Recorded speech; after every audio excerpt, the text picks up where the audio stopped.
Добро утро за нашите гледачи на Канал 5 телевизија и Здрава Македонија. Често пати до нашата редакција стигнуваат најразлични прашања на теми за особено поврзани со здравјето.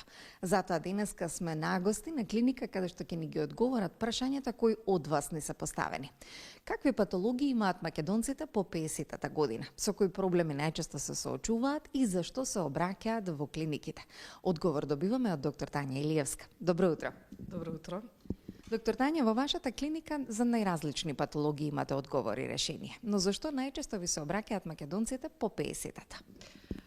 Јас сепак дури не би ги ни нарекла дека се тоа патологии. Самите години, самиот физиолошки процес на старење предизвикува некои промени кои што нормално е дека не ги прифаќаме. Што значи тоа? После 50-та година вообичаено доаѓаат луѓе кои што почнуваат да имаат проблем со цел скелетокоскен систем, значи проблеми со спондилоза, дископатија, гонартрозни промени, проблеми со зглобови, специфично нели на колк, раце, едни од најчестите патологии, значи целиот тој скелетокоскен систем. Мора да кажам веќе дека секој втор човек има проблеми со нервниот систем, поточно, кај нас тоа го регистрираме како умор од стресови. Стрес хормоните кај некои состојби, кај некои луѓе се ниски. Тоа не им дава можност да се справат со било каков вообичаен стрес во животот. Се го доживуваат како преголем, едноставно се превозбудени, вознемирени, им влие на сонот. Значи, би издвоила неколку работи. Скелетокоскениот систем е едно од најчестите состојби што се јавува веќе како проблематична со отстапки во функционирање. Нервниот систем, реакцијата на стрес, несоницата е многу чест проблем. И секако и оној процес нели на, како да кажам, на ослабување на циркулација, проблеми со цел гастроинтестинален систем, расположението опаѓа. Може би секој втор исто така веќе е на антидепресиви. И тоа не е нешто за подценување сепак. И тоа може би не е решение за таа состојба. Луѓето забораваат нели со годините и дека треба и да се дружат, да спортуваат, да излегуваат повеќе. Ние сме социјални битија и тоа е еден од начините да природно некој се справи со тие проблеми. Споменавте стресот како последица на денешното секојдневие. И како да го препознаеме и да го вклучиме алармот дека имаме одредена состојба од овие што ги набројат за да се обратат граѓаните? Стресот, како да ви, сепак многу е непријатно и човек не може да живее со континуирана вознемиреност. Се случува една состојба во која што е покачен парахормонот како стрес хормон, тој предизвикува страв. Многу често е покачен и адреналинот, тој предизвикува една состојба на спремност, постојана спремност да нешто правиме, одиме, чувство дека нешто не сме дозавршиле. Тој прави еден вид на бърнаут ефект. Во еден ден, всушност, ние живееме како да живееме 2 дена.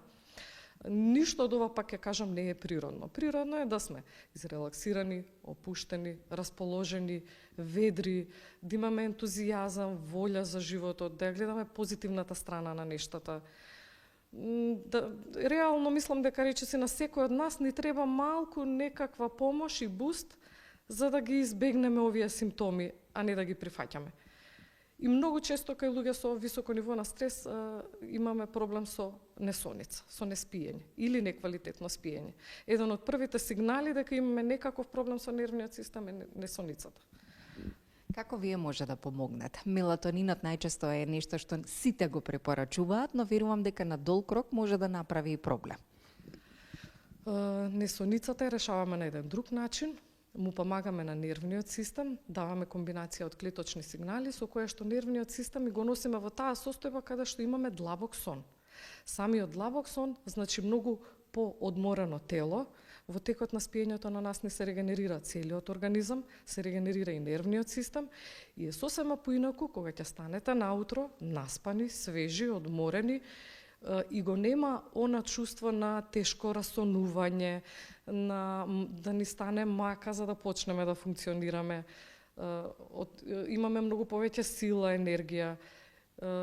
Многу често знае поради несоница да се губи фокусот во текот на денот или да имаме проблем со меморија. Сите овие проблеми ги снемува ако реално ако имаме квалитетен убав сон. Многу влијае сонот на општата здравствена состојба. Верувам дека не само кај граѓаните по 50-тата, туку и кај сите од 7 до 77 е потребен сонот. За крај на овој убав разговор, доктор Тања, која е вашата порака и препорака? Јас би препорачала кога секој од нас ќе забележи било каков симптом, било каква отстапка, да реагира тогаш. Да си го чуваме нашето здравје, да реагираме навремено, за да не дојде понатаму до поголеми здравствени проблеми. Значи, доколку забележуваат било каков проблем, подобро е превентивно да реагираат. Реално имаме можност, кај нас со давање на комбинација од клеточни сигнали, апсолутно може да се доведе функцијата на сите органи во нормална функција и да се функционира далеку поквалитетно од вообичаено. Така да јас би препорачала превентива секако. Благодарам многу на овој убав утрински разговор. Превентивата е можеби најдобра и решение за се во здравјето. Ви благодарам. Ви благодарам на гостувањето кај нас. Така, дадете одговор на се она што значи проблем и превенирајте. Посетете ја го вашето најблизок лекар за да го добиете одговорот на она што ви е потребно. Загрижете на вашето здравје на долг рок. Превенцијата е секогаш најдобра. А ние сме онаму каде што одговорот е најдобар за вашите очи и уши. Останете и натаму на Канал 5.